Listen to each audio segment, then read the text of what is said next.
अस्सलाम वालेकुम नाज़रीन, मैं हूं डॉक्टर मसूद परवेज़। आज की वीडियो काफ़ी सारे टॉपिक अपने अंदर समोए हुई है, क्योंकि आज इस वीडियो को आप कह सकते हैं कि आज की वीडियो एक मुतंजन है। काफ़ी सारी चीज़ें छोटी छोटी हैं जो आपसे डिस्कस करनी थी कि हमारी कौम का क्या हाल है, और कहती है कि हम ये कर देंगे वो कर देंगे, क्योंकि आप लोग कुएं के मेंढक हैं। आप लोगों ने मुल्क से बाहर जाके कभी देखा ही नहीं है। जो बाहर जाते हैं उनसे पूछें कि आपकी क्या हालत है, दुनिया आपको किस नज़र से देखती है। पहली बात तो ये है कि हमारे यहाँ हसद और हवस, ये दो चीज़ें कूट कूट के भरी गई हैं हमारी कौम में। ये कैसे भरी गई मुझे नहीं पता, लेकिन जिस बंदे को देखें भाई भाई से हसद करता है। कज़न तो खैर होते ही हसद करने के लिए हैं हमारे यहाँ, और बाकियों को तो और बुरा हाल है। सिवाय चंद एक लोगों के बाकी पूरी कौम जो है वो इस हसद और बुग़्ज़ और हवस में भरी हुई है। हालांकि खानी तो दो रोटी होती हैं। क्या मैं जब कभी रात को लेटता हूँ और गौर करता हूँ कि मैंने आज टोटल मेरी ज़रूरत कितनी थी, तो पता चलता है कि 1.5 रोटी या 1 रोटी, और कभी वो भी नहीं खा पाता।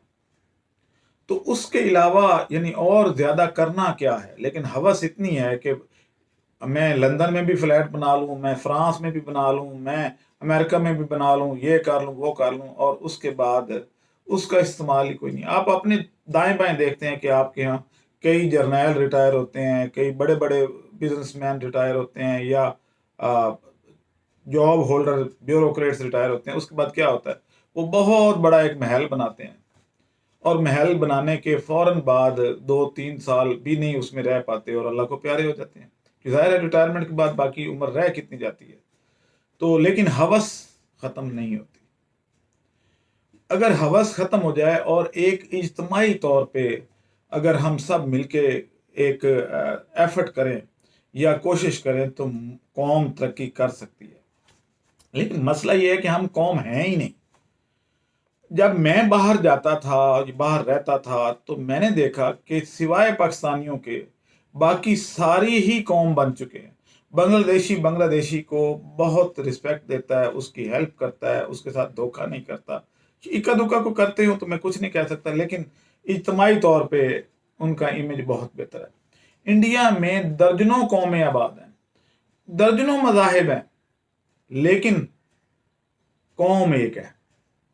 उनकी ज़बान मुख्तलिफ, खाना मुख्तलिफ, रहन सहन मुख्तलिफ, रवायात मुख्तलिफ, मज़हब मुख्तलिफ, लेकिन कौम एक।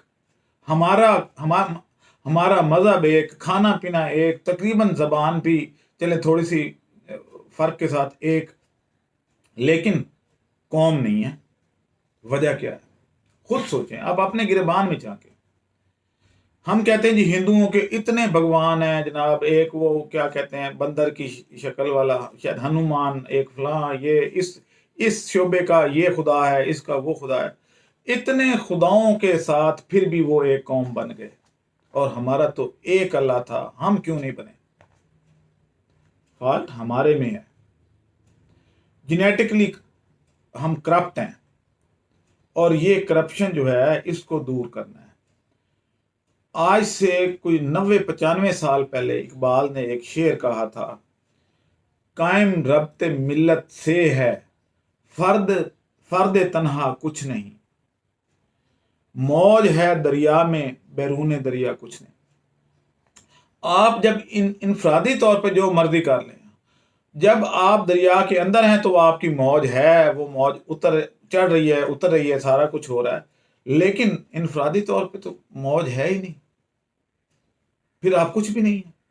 और आप हर बंदा अपने पेट की खातिर वो कुछ नहीं बनता। अगर वो जॉइंट एफर्ट करें तो बड़ा कुछ हो सकता है।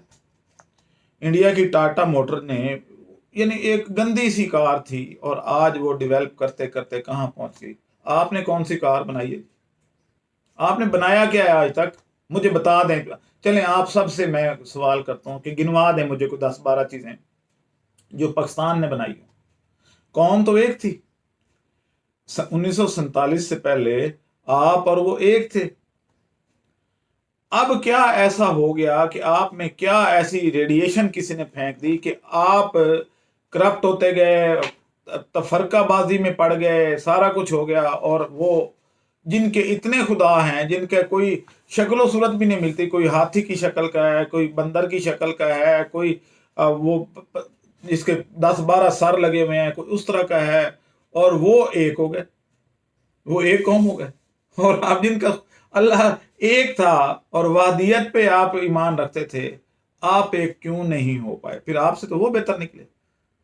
तो क्या हमारे दीन में कोई गड़बड़ थी? नहीं, दीन तो हमारा दुनिया का सबसे अच्छा दीन है।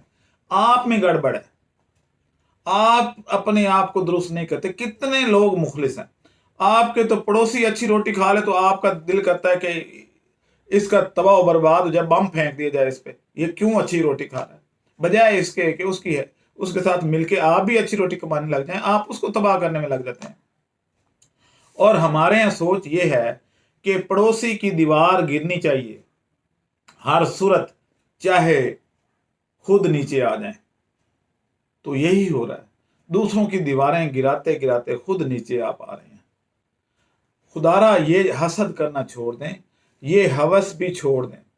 क्या अभी ऐसा नहीं है कि इंडिया आपसे को बहुत ज्यादा तरक्की कर गया? अगर उसकी इकोनॉमी बेहतर हो रही है तो नेशनल लेवल पे बेहतर हो रही है। उनकी गुर्बत हमारे से ज्यादा है। हमारे यहाँ अभी भी कोई भूखा नहीं सोता। जब पेट्रोल 120 रुपए लीटर था तो सड़कों पे जितना रश था, आज उस रश में जर्रा रत्ती बराबर भी कमी नहीं आई। क्या होटलों में रश खत्म हो गया? अगर इकोनॉमी बुरे हालात में है तो क्या होटलों में रश खत्म हो गया? नहीं, वैसे को बल्कि ज्यादा रश है। क्या आप मुझे ये बताएं कि क्या औरतों ने फैंसी कपड़े पहने छोड़ दिए हैं? क्या ब्यूटी पार्लर बंद हो गए हैं कि पैसे नहीं है? कौन सी चीज बंद हुई है? हम ही कहते हैं जी हालात खराब है। कौन से हालात खराब? आईएमएफ को इस बात का पता है कि इनके पास पैसा बड़ा है, इसलिए वो आपको और निचोड़ता है और निचोड़ता है। और हमारी हालत पता है कैसी है? हम कहते हैं एक सितम और मेरी जहां अभी जहां बाकी है, कर लो, हम फिर भी जिंदा हैं। आप गरीब हैं ही नहीं, करप्ट हैं, पैसा छुपा के रखा हुआ है। और आईएमएफ को इस बात का पता चल गया, वो हर महीने बिजली के रेट आप पे दबाव डालता है, बढ़ा दें और बढ़ा दें। कभी तो ये बोलेंगे ना, लेकिन आप नहीं बोलते। किसी बादशाह ने कहा कि मेरे पास लोग आते नहीं है, बोलते नहीं है, मेरे दरबार में लोग ही नहीं आते, अवाम कहाँ कायब है। तो उन्होंने कहा कि जी एक काम करते हैं, वजीर ने कहा कि इनको जो शहर से बाहर जाए उसको 10 कोड़े लगा दिए जाए, जो वापस आए उसको भी। फिर ये भागते हुए आएंगे और कहेंगे जी क्यों लगा रहे हैं, हमें बड़ा जुल्म हो गया ये वो, तो दरबार में लोग आ जाएंगे। लेकिन क्या हुआ? वो पाकिस्तानी थे, वो जब बाहर गए 10 कोड़े लगे, वापसी पे आए 10 कोड़े लगे, तो दरबार में आ गए। तो बादशाह ने सोचा कि अब ये फरियादी मेरे पास आए हैं जी। तो उन्होंने आके मुद्दबाना अंदाज में कहा कि सर अमला थोड़ा है, अमला बढ़ा दें, लाइन लाइन बड़ी लंबी लग जाती है, तो अगर अमला बढ़ा दें तो जल्दी जल्दी 10 कोड़े पूरे हो जाएंगे और हम अपने काम पे चले जाएंगे। यानी गैरत नाम की चीज ही कोई नहीं है, बोलना ही नहीं है। तो फिर ऐसे ही होना, भुगते हैं। अब जब तक नेशन इकट्ठी नहीं होगी, नेशन बने, पहले तो नेशन बनानी है, फिर उनको एक सोच देनी है और फिर काम करना है। आप यहीं से अंदाजा लगा लें कि मेरे पास मुलाजमीन आते हैं, 4-5 महीने, साल 2 साल 3 साल रहते हैं, और वो दरिया की मौज देखते हैं कि बड़ी ऊंची लहर आ रही है, और उसके बाद वो ये समझते हैं कि ये मौज जो है हमारे अंदर है। जैसे ही वो उस दरिया से बाहर निकलते हैं तो पता चलता है कि बैरून दरिया कुछ नहीं, फिर फारिग, फिर बाजुओं पे दंदियां काट रहे होते हैं कि कहां से खाएं। तो यही हालत है पूरी कौम की। चंद एक लोग, अब ये है कि ऐसा नहीं है कि बिल्कुल 100% ऐसे हो गए, अभी भी उम्मीद बाकी है। मेरे पास लोग आते हैं कि जो जॉइंट एफर्ट करना चाहते हैं, आए करते, मिलकर करते हैं। मैं भी अगर अकेला लगा हुआ हूं तो मैं अकेला कुछ नहीं कर पाऊंगा जब तक कि कुछ और लोग मेरे साथ नहीं आएंगे, ग्रुप की सूरत में नहीं आएंगे। तो तब तक नहीं, दरिया जब तक नहीं बनेगा मौज नहीं उठेगी। खुशकी के पे भी कभी मौज उठी है? तो यही हालत है हमारी। अब यह है कि इसमें कुछ साइंटिफिक बातें भी कर लें, क्योंकि बेसिकली तो हमारा साइंटिफिक चैनल है। ये तो एक दिल की भड़ास थी जो मैंने निकाल दी है। यानी यहाँ बल्कि एक वाकया और डाल देता हूँ कि परसों की बात है, मैं एक दोस्त के साथ ईद मिलन पार्टी पे जा रहा था, तो हमारी गाड़ी खराब हो गई शाम के वक्त। तो हमने लोगों का कि जरा इसको पुश कर दें, धक्का लगा दें। पहले तो लोग आराम से, तो मेरे ख्याल को 15-20 लोग पास से गुजर गए। जिस बंदे को कहीं लगवा दें वो कहता है जी टाइम नहीं है। अच्छा, और मैंने और एक और बंदा आया तो हमने धक्का लगाया, गाड़ी स्टार्ट हो गई। थोड़ा आगे गए तो एक बंदा स्लिप होके मोटरसाइकिल से गिरा हुआ था, और वो सारे बंदे वहां ऐसे करके तो उसको देख रहे थे तमाशा। वैसे टाइम नहीं है। यानी हमारी कौम पे ये मिसाल बिल्कुल फिट आती है कि लुक्स बिजी डू नथिंग। वैसे टाइम ही नहीं है, लेकिन करते भी कुछ नहीं है। पता नहीं टाइम का कहाँ जाता है टाइम। अच्छा, अब यह है कि मेरे से कुछ लोग जो है वो बार बार एक ही बात पूछते हैं कि जी मुल्तान ट्रेनिंग की फीस कितनी है। हालांकि हर वीडियो में मैं फ्रंट पे यही स्टिकर चलाता हूँ कि भाई 30 तारीख को बैंगन और नीम ऑयल की ट्रेनिंग है, 6,000 फीस है। अगले दिन वर्मी कंपोस्ट और मैंगो टॉफ़ी और बनाना चिप्स की है, 6,000 फीस है। और तीसरे दिन बायोफ्लाक की है। तो बायोफ्लाक की जो फीस है वो थोड़ी ज़्यादा होती है, क्योंकि वो बहुत लंबा टॉपिक है और इसमें हमारे केमिकल प्रैक्टिकल ये वो सारा कुछ हमने करवाना होता है, तो इसलिए उसकी फीस ज़्यादा होती है। लेकिन फिर लोगों को पता नहीं चलता। अब यहाँ पे एक और चीज़ भी डिस्कस करनी थी कि लोग मेरे से अब ये भी जो है तकादा करते हैं जी कि मशीन कब आ रही है। देखें, हमने बैंगन ऑयल की मशीन बनाने का कंट्रैक्ट जो है वो कराची की एक कंपनी को दिया है, और वो उसको बना रही है। जैसे ही बन के आएगी तो फिर आप कॉपी कर सकते हैं। मैं आपको दे दूंगा कि भाई आप कॉपी कर लें, अगर नहीं तो उस कंपनी से फिर खरीद लें। तो क्योंकि कराची की है, पंजाब के लोग वहाँ से खरीदने तो शायद ना जा सकें, लेकिन यहाँ उसकी कॉपी आप कर सकते हैं। मैं उन हकीमों जैसा नहीं हूँ जो नुस्खा अपनी सीने से निकालते ही नहीं है, दफन हो जाते हैं कि लेकिन देते नहीं है, औलाद को भी नहीं दे के जाते। तो वो आप कॉपी कर लें, मेरा तो काम ही टेक्नोलॉजी ट्रांसफ़र करना है, तो ये जल्द हो जाएगा। इसके अलावा जो है वो कुछ लोग ये पूछ रहे हैं जी कि लाहौर में ट्रेनिंग कब होगी। तो जब ट्रेनिंग होती है तो उस दिन जो है वो सारे सो जाते हैं। जब ट्रेनिंग गुजर जाती है और अभी दूसरा दिन होता है तो फ़ोन आ जाते हैं जी कि लाहौर में ट्रेनिंग कब होनी है, हमने तो आना था। तो भाई वीडियो देख लिया करें, वीडियो के ऊपर हर चीज़ आ रही होती है, तो आप इस वीडियो को फॉलो कर लिया करें। उस वक्त अगर आप थोड़ा सा गौर कर लें तो फिर आपको खुद ब खुद पता चलता रहता है कि कब ट्रेनिंग है।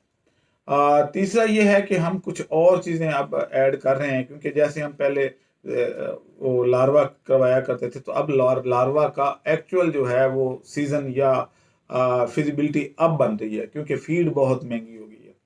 तो फीड जो है वो आप उसको रिप्लेस करेंगे, पोल्ट्री को वेस्ट पे पालेंगे और उसमें फीड के अखराजात नहीं होंगे, तो आपको 10,000 रुपया per day income on the average आएगी।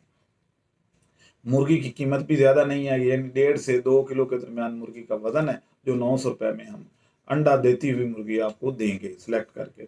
इसी तरीके से जो मुर्गा है वो 3-3.5 किलो का है, देसी मुर्गा, तो उसकी कीमत जो है वो 3,000 रुपये है। तो वो 10 मुर्गियों के साथ एक मुर्गा काफ़ी होता है। यानी ये डबल मुसलमान है। मुसलमान एक वक्त में 4 शादियाँ कर सकता है, ये 12 शादियाँ कर सकता है।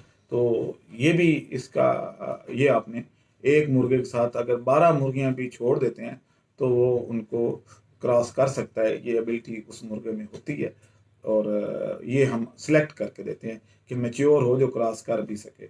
बाकी ये है कि इसकी एक एग्जांपल नौशील बलोच नाम का एक बंदा है जो इसको कर रहा है और चूज़े भी निकलवा रहा है, और इसी लार्वा पे उसने सारी मुर्गी पाली है। उसको मैंने मुल्तान ट्रेनिंग में बुलाया हुआ है। वो आप उससे अगर सवाल जवाब करना चाहें तो वहाँ कर सकते हैं कि उसने कैसे पाली, और कोशिश करेंगे कि उसके फार्म को विज़िट भी कर लिया जाए। अब मुझे इजाज़त दें। अल्लाह हाफ़िज़।